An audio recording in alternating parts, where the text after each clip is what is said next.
Hello, my name is Trey Leveque. Welcome back to another exciting video with Dribble for Thoughts. And today we're going to be talking about colleges and the issues revolving around college athletes. We're also going to be talking about the 2020 elections and how sports venues may have affected the voter turnout. During this segment, I'll be joined with Trey Leveque. Trey, you want to introduce yourself? Perfect. Thank you so much, Grant.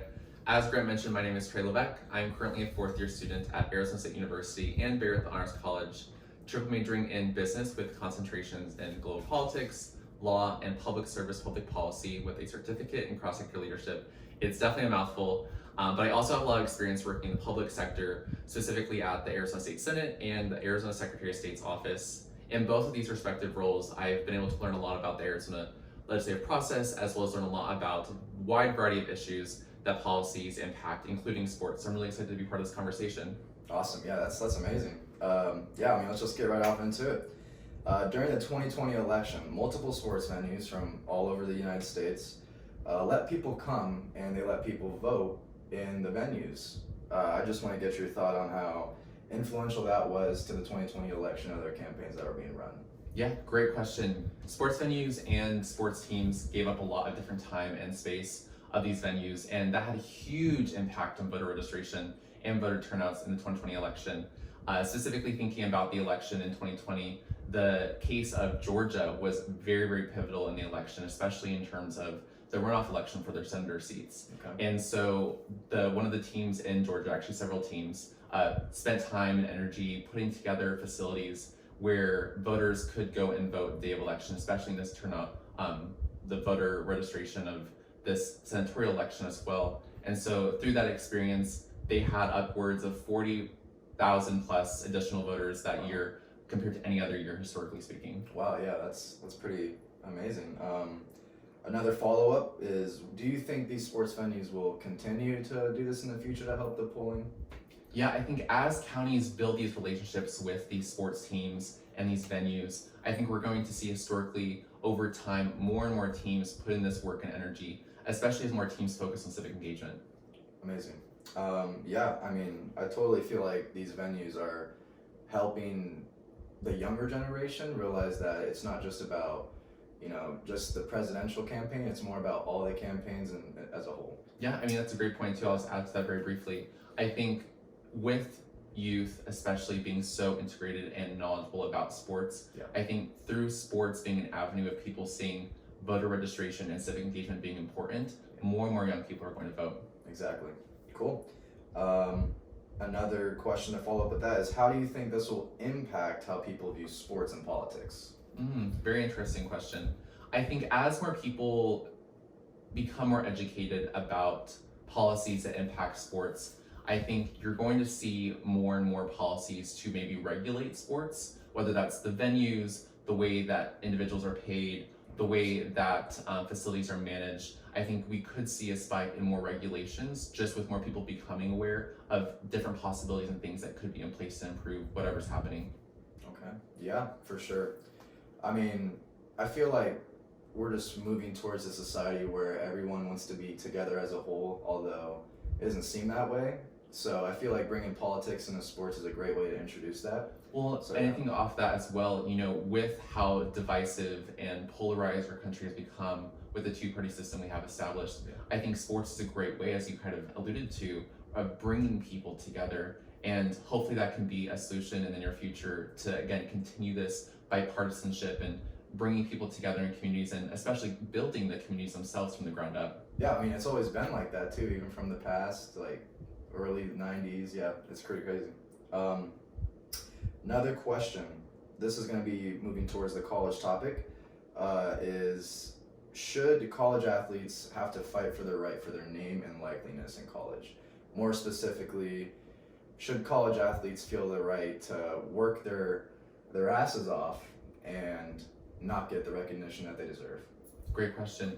I've actually done a lot of work on this past year as an Andrew Goodman Fellow for Arizona State University, Sure. and we are seeing more and more students across the country in different states fighting for their rights as student athletes, because we're realizing this is more of an important issue than ever before. Yes. We actually have one of our members on the Andrew Goodman Fellows team at ASU that is specifically actually going to be working full-time after graduation, fighting for these rights, continuing civic engagement, Wow. improving student voter education efforts across the country through sports. And she's done a lot of work this past year, especially in the state of Arizona, to further legislation and propose legislation that would enable students to be able to have their rights as student athletes and to also have the rights to their name and likeliness as an athlete on campus. Do you feel like as if colleges should make it more known? Because as of right now, NCAA and their organization as a whole, they make it almost as if they don't realize what's going on. They make it seem like they don't know that they feel like their college athletes should be paid. They're just kind of keeping quiet. Do you feel like they should make it known that, like, hey, we're doing this for a reason, or they should just, keep quiet and just let the feud go on?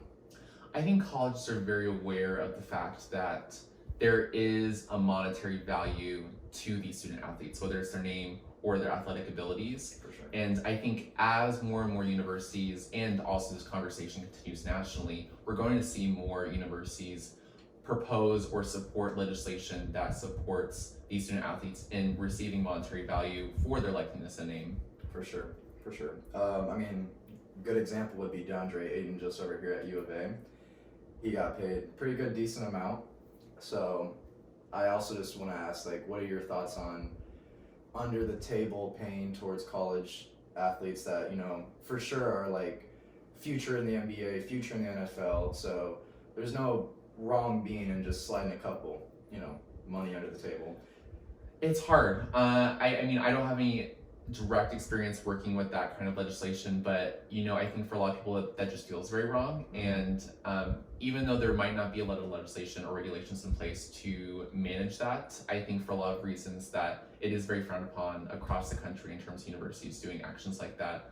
I know very recently, a lot over the past few years has been come out. It's a little bit different than this situation, but in regards to the college admission scandal of having people come into college, but through sports, because it's a very easy way to bring people into the college setting. And do you think? Yeah, go ahead. Do you think that maybe paying just a little to these college athletes, or just free food meals, something like that? Do you think that maybe it would switch up the opinion of under the table money from coaches, organizations? I think that's more preferred in terms of the meal plans or providing housing, other ways to support these students as they pursue higher education, whatever that might look like, rather than paying them under the table, just because a lot of universities actually are doing that, where they're providing scholarships, other financial means to support these students that isn't, wrong in so many different ways. More legal and more correct and, more else. Awesome. Well, looks like that is all we have for today. This has been Trey Leveque, an amazing, amazing human being. Trey, you want to say something to the viewers? I really appreciate this time, and if you are educated and continued interest to kind of be involved in this topic, I highly recommend that you get involved and become educated on different policies and legislation that's being proposed in your home state, because there's definitely a lot going on across the country as we speak. So continue to stay educated and be involved. Awesome. Thank you so much, Trey. Thank you for having me. Thank you for all those at home watching. We're Dribble for Thoughts. This has been Grant Leveque and Trey Leveque. Thank you so much and have a good one.